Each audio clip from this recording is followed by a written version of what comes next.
Sou eu então aqui para a última atividade desse longo, né, seminário. Agradeço aí a presença dos sobreviventes até o momento.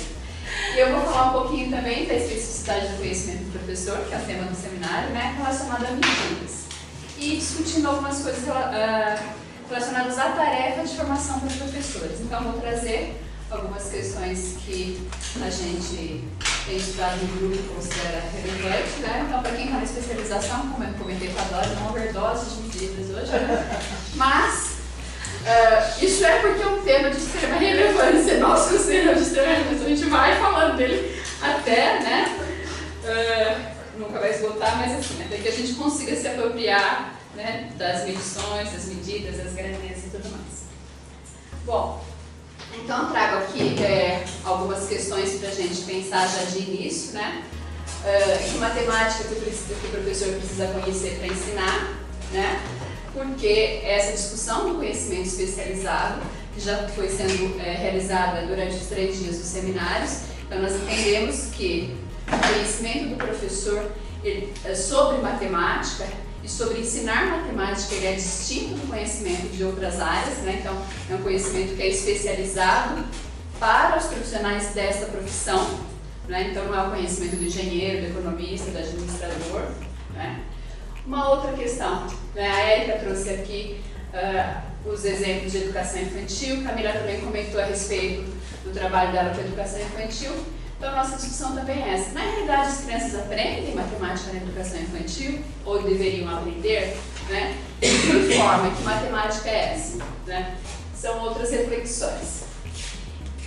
E essa matemática que é ensinada na educação infantil e nos anos iniciais, ela é uma matemática mais fácil, mais simples, né, do que a matemática que eles estão aprendendo lá no IMEC? Será que ela é, assim, muito elementar que qualquer pessoa dá conta? Né? Nós estávamos discutindo hoje na hora do almoço no placar, né? Que as aulas para os alunos que têm maiores dificuldades ou do 6º ano lá na escola dela é atribuída a professores sem experiência e muitas vezes não formados, porque se considera que é algo muito simples. Eu já passei pelo 6º ano, logo eu consigo ensinar matemática para o 6º ano, né? Então, por que discutir essa questão das medidas com os alunos, né? Eu trouxe aqui algumas fundamentações baseadas em pesquisas e na teoria a respeito desse assunto, né? Porque nós, aqui no CESP-MAT, consideramos que é um tema importante, mas é porque as pesquisas nos dizem que isso é algo relevante, né? Então, assim, o Caraça traz que as medidas são presentes no cotidiano, isso nós também já sabemos, né? Esses autores que são brasileiros aqui, lá de Pernambuco, né, Lima e Belém, trazem também que a gente utiliza muito as medidas na questão das técnicas e nas ciências, né?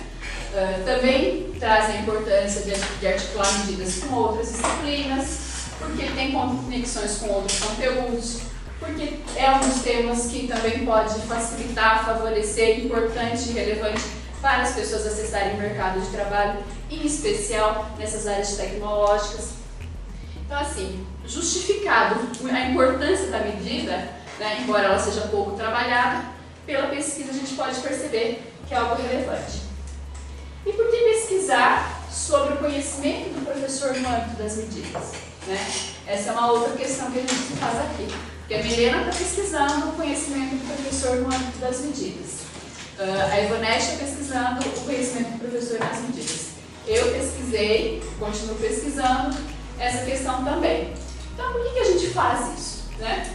Porque é um tópico matemático no qual os alunos têm dificuldades e apresentam baixos índices de desempenho nas avaliações em larga escala, né? Tanto no Brasil como em outros países, né? Esse texto, que refere-se aí a uma tese de doutorado, se eu não estou enganado, que é de 2018, traz o problema com medidas de alunos do ensino médio, né? Problemas que às vezes nos parecem muito elementares, que a gente já conseguiria resolver nos anos iniciais do ensino fundamental. Outra questão, né? Que o conhecimento do professor é um dos fatores que mais impacta na aprendizagem dos alunos, no resultado acadêmico dos alunos, Esses também são dados de pesquisa e todas as coisas que a gente publica, a gente traz essa informação, esse dado, como uma justificação para esse processo, né? E porque as pesquisas também sobre medidas e na educação infantil são poucas, e sobre o conhecimento do professor nesse segmento de ensino são mais escassas ainda. Né? E aí, né, o que a gente também tem observado a partir dos nossos estudos? Que os alunos têm problemas, né, em diferentes etapas escolares, independente de ser nos anos iniciais do fundamental, anos finais, o ensino médio, alguns problemas que são observados. Incompreensão do que significa medir. Então, quando a Érica vai lá na educação infantil e começa a propor que as crianças meçam com o jornal, embora não seja um processo de interação com uma unidade apenas, mas com unidades de mesmo tamanho, né, de mesma área, no caso, como foi. Mas procure estabelecer a forma de organizar essa medida sem deixar espaço, sem dobrar o jornal, sem sobrepor. Eu estou trabalhando e propiciando modos de significar o que é esse medir. Né? E eu já começo com isso lá na educação infantil. Né? Eu não entendo o que eu vou medir. Né? Eu ponho um negócio na balança e me dá um resultado. Eu medi? Né? Essa é uma discussão que a Milena vem trazendo bastante na nossa especialização. Será que eu meço? Se eu puser um termômetro e verifico que minha temperatura é 36 graus e meio, 37, eu estou medindo? E isso é saber medir? Né? Isso tem significado para uma criança? Os alunos têm dificuldade em registrar os resultados das medições. Né? Quem é professor do ensino fundamental 2 também já observou que se coloca o resultado muitas vezes não acompanhado da unidade de medida. Né? A unidade de medida é o que significa aquela medição, aquele resultado especificamente. Né? As confusões entre área, perímetro, massa, capacidade e instrumentos e unidades para medir isso. Né? Vou pedir licença para a Érica para trazer o exemplo dela, mas quando ela fala vai medir uma unidade de comprimento usando uma unidade de área, né? É porque a gente faz essas confusões regularmente, né? Enquanto professor e quando os alunos também fazem, às vezes a gente não tem a atenção para esses detalhes, vamos dizer, que são extremamente importantes, não são coisas muito... não são informações superficiais, na realidade. E aí essa questão do uso inadequado ou equivocado de unidades de medidas, e inclusive por profissionais de outras áreas, né? Sempre trago o exemplo que eu estava comentando na área de engenharia, né? Meu marido regularmente, quando vai observar, fazer análise de projetos para aprovação ou não, vira e mexe, observa que tem um absurdo de quantidade de piso, porque a pessoa usou uma unidade errada, né? Então aí ela vai gerando uma dificuldade, um cálculo que é feito a partir de alguns programas, mas gera uma quantidade absurda de revestimento para casa, ou de caminhões de concreto, né? Que é por metro quadrado, de repente vem umas coisas tantas vezes 10 metros quadrados, metros cúbicos, perdão, que se compra em metros cúbicos, e aí vem uma quantidade absurda. Então assim, são coisas que parecem que são detalhes, mas são elementos fundamentais para a gente compreender o que é medir e como medir.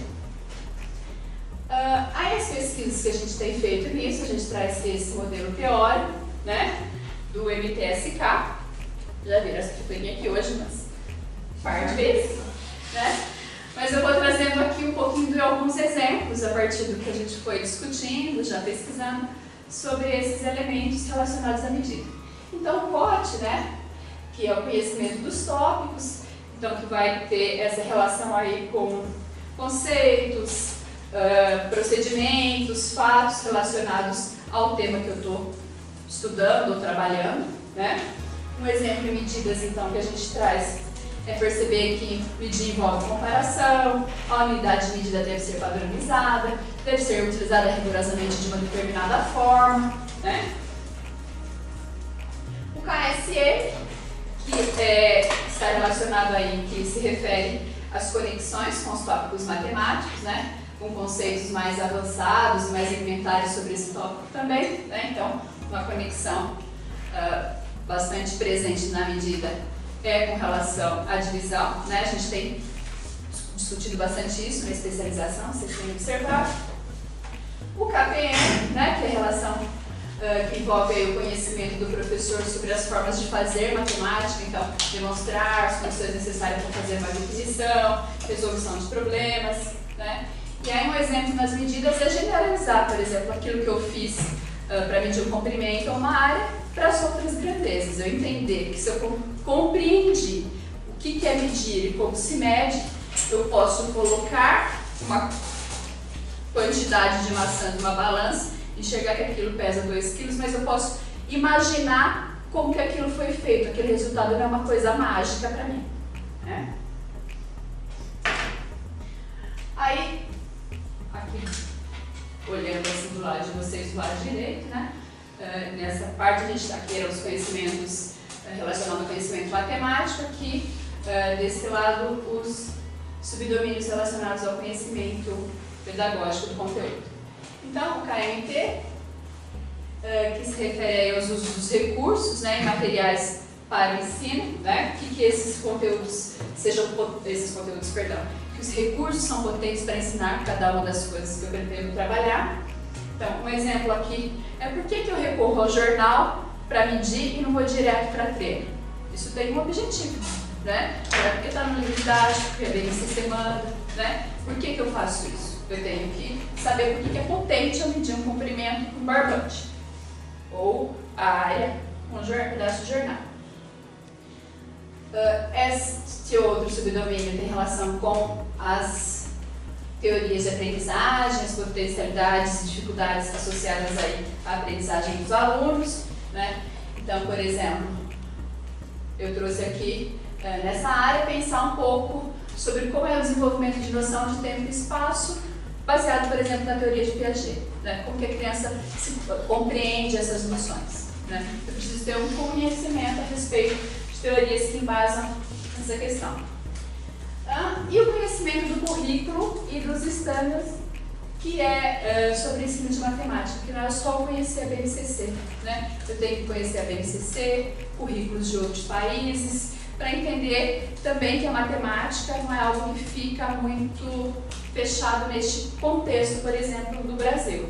Então, por que aqui eu inicio o trabalho com frações no 5º ano, ou no 4º ano, no 4º ano, e lá em Portugal se inicia no 3º. Né? Será que as nossas crianças são mais burras que as portuguesas? Né? Não é isso. Né? Qual é a compreensão que a gente tem do que a criança consegue aprender ou de que trabalho é realizado em cada um desses contextos? E aqui eu trouxe um exemplo da BNCC, né, da educação infantil, que é a questão de realizar comparações de comprimento, massa, peso, distância, e depois associar isso com o conceito de medir. Então, trazer as comparações antes, para depois fazer a relação com o conceito de medir. E do NCTM, que é compreender como medir usando unidades standards ou não standards, né? Unidades padronizadas, do sistema padronizado, né? E outras que não. Então, essa é a estrutura quando a gente pensa na nossa pesquisa e na nossa produção de tarefas para a formação de professores, né? Então, como o Miguel já trouxe aqui na fala dele, uma coisa que a gente compreende é que para eu fazer a formação de professores, o tipo de trabalho, o tipo de tarefa, esta formação tem que ser diferente, eu tenho que propiciar um conhecimento que supere dos alunos, mas que conhecimento é esse? E de que forma eu faço isso? Né? Então, trazendo assim bem brevemente, a gente tem pautado as práticas de formação e investigação nas tarefas formativas, né, que envolve a tarefa dos professores, que é um elemento, né, desse processo todo. A gente tem o documento do professor, que é algo que a gente registra aquilo que nós consideramos que o professor que conhecimento o professor deve adquirir naquele momento formativo, porque a gente considera que a gente vai trabalhar e trazer os conceitos e as considerações dos procedimentos ali descritos. E o documento do formador, que é algo que sustenta o trabalho do formador. Que questões ele considera que são relevantes serem colocadas na tarefa do professor, que comentários ele pode fazer, né? E isso tudo associado aos objetivos que são propostos para a construção da tarefa. Então, esses documentos têm particularidades e papéis específicos no processo de formação. Alguns mais envolvidos para os que estão para os formandos, né? Para os professores que estão no processo de estudo, e outro para nós, enquanto formadores também, né? Porque enquanto os professores estão no processo de desenvolvimento do seu conhecimento especializado, cada formador também está no processo de desenvolvimento do seu conhecimento especializado, né? Isso ocorre de forma articulada, de forma conjunta. E aí são, obviamente, fundamentados lá no MTSK.